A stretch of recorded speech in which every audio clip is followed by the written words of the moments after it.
Hey, today I'm talking about the Red Wing Blacksmith boots. These ones probably look familiar from the intro to all of my videos, and people often ask what they are, so I figured it's about time that they get a video of their own. The Blacksmith model is part of the Red Wing Heritage line, which is made in USA with leathers from their SB Foot tannery. This particular pair is the 3340 model, which is made with Briar oil slick leather. It's a chrome tan leather, it's super soft, and the tone can really change depending on the lighting. I'd say it's somewhere between like a Color 8 or Oxblood and a brown Chrome Excel, probably more towards the brown side. It really, for the most part, looks like a brown boot, but you've got this subtle burgundy undertone that sometimes just pops out and makes it a really unique leather. As the name suggests, these boots were designed for blacksmiths. It was intended to protect their feet and ankles from cinders and ashes in the workshop, but also be a boot that's resilient enough to withstand the harsh winter conditions going to and from work. It's built on the number 8 last, so like the Iron Ranger, you're going to get that bump toe, but it's also just a versatile fit that works for a lot of different fit needs. It's built on a Vibram 430 outsole, which is, just an industry standard outsole. It's got decent traction, it's highly durable.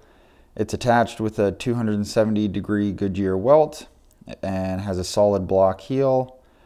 There's no true midsole, but there is a layer of cork filler and a steel shank for support and comfort. The insole is leather, which is definitely my preference, and in conjunction with that cork filler, it's going to take the imprint of your foot and become more comfortable with time and wear. The leather uppers are made with high quality leathers. As mentioned, they source their leathers from their own tannery, SB Foot Tannery, which is just down the road from the factory in Red Wing, Minnesota. And these boots, the Blacksmiths, unlike the Iron Rangers, they've got an internal heel counter.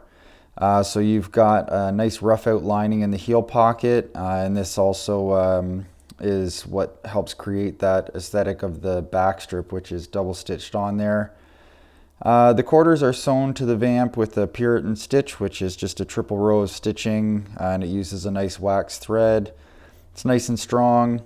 The tongue is partially gusseted to keep out snow and debris and dirt. These boots have 4 eyelets and 3 speed hooks. I would have been happier with 2 speed hooks, but that's just a minor gripe.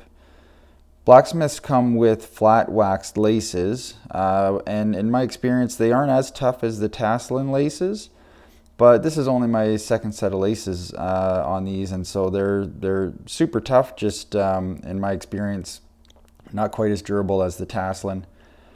The collar is finished with a nice leather piping, and as mentioned, the Blacksmith also features backstrip as opposed to a backstay, which I think adds a nice aesthetic aspect to the design, and then also just helps make that heel pocket a little more comfortable with the rough outlining. These fit the same as Iron Rangers for me, so half size smaller than my Brannock size does the trick, but always, if you can try them on in person, that's going to be the safest bet. And price-wise, these are going to be essentially between the classic Mock and the Iron Ranger. These are around $330 US or $390 Canadian. Red Wings aren't cheap, but they're definitely built to last.